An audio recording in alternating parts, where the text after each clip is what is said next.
आज एक परत ट्रेड केला होता ना. आज ट्रेड मध्ये काय झालं इंटरेस्टिंग आणि आज एक चुकी झालेली. आज आपण एक लॉस केलाय. लॉस मी तुम्हाला दाखवतो की जनरली लॉस किती झालेला आहे. सर्वात महत्वाचं म्हणजे लॉस आहे 6,855. आज एक ऑर्डर म्हणजे लक्षात घ्या की आपण कन्सिस्टंटली प्रॉफिट काढतो. माझंही बऱ्याच दिवसानंतर लॉस बुक झालेला आहे. आज पण एक लॉस बुक करण्यामागे सिस्टमची चुकी नाही तर माझीच चुकी आज. चुकी काय किंवा काय ट्रेड कशामुळे ट्रेड चुकतात हे सगळ्यात माहिती करणं पण खूप जास्त महत्वाचं आहे. आता आजचा ट्रेड बघूया आपण. आजचा ट्रेड नक्की कुठे घेतला होता तर हा कॉल जो आहे हा मी कॉल एकदम टॉपला बाय केला होता या पॉईंटला. आणि या टॉपला बाय केल्यानंतर बघा या टायमिंगला स्पॉटची व्हॅल्यू काय होती. ठीक आहे. मी कधी पण जेव्हा पण ट्रेड करतो कधी पण ट्रेड करताना माझे 3 चार्ट चालू असतात. एक असतो स्पॉटचा चार्ट आहे, दुसरा कॉल आहे, दुसरा पुट आहे. ठीक आहे. आता बघा या केसेसमध्ये काय होतं की हे बघायला मिळते तुम्हाला की एकदम जी बाईंग आहे माझी या पॉईंटच्या आसपास झाली 281च्या आसपास. मार्केटने कालचा जो ऍव्हरेज कॉन्सन्ट्रेटेड एरिया होता हा होता.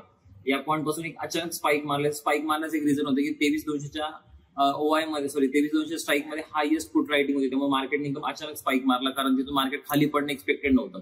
ठीक आहे. त्यामुळे बाउन्स आला. पण एक लक्षात घ्या इथे प्रॉब्लेम काय झाला. इथे प्रॉब्लेम हा झाला की आपण 22,300चा जो कॉर रायटिंग होती कॉर रायटिंगला अंडरएस्टिमेट केला. दिसतंय 22,300ला सकाळी सगळ्यात जास्त 23,300ला सगळ्यात जास्त कॉर रायटिंग होती 1,53,000.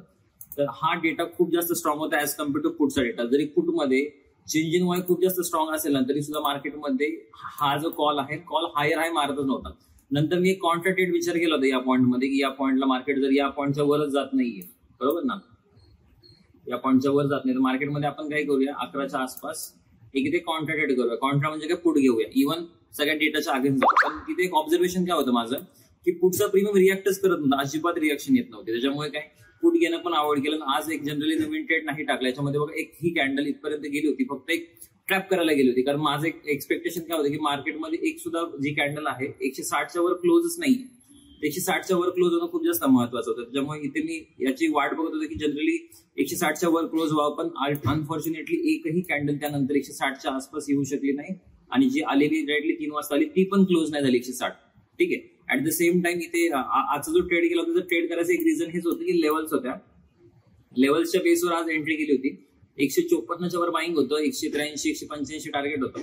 पण प्रॉब्लेम हा झाला की सर्व गोष्टी आज इन पिक्चर होत्या पण काही रूल आपण काय म्हणूया की रूल आपण चुकीचे फॉलो केले. त्याच्यामुळे या सर्व गोष्टी झालेल्या आज लॉस झालेला. त्यामुळे सिस्टीम चुकीचं नाही आज चुकी माझ्याकडून झालेली. कन्सिस्टंटली प्रॉफिट काढतो आपण.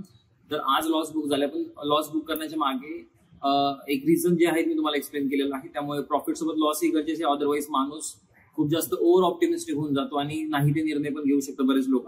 त्यामुळे ऑप्शन ट्रेडिंगची रिलेटिव्ह आहे की लॉस पण होतो नेहमी प्रॉफिटच नाही होत माझाही. ठीक आहे. हा व्हिडिओ परत बघितल्याबद्दल धन्यवाद. Thank you so much.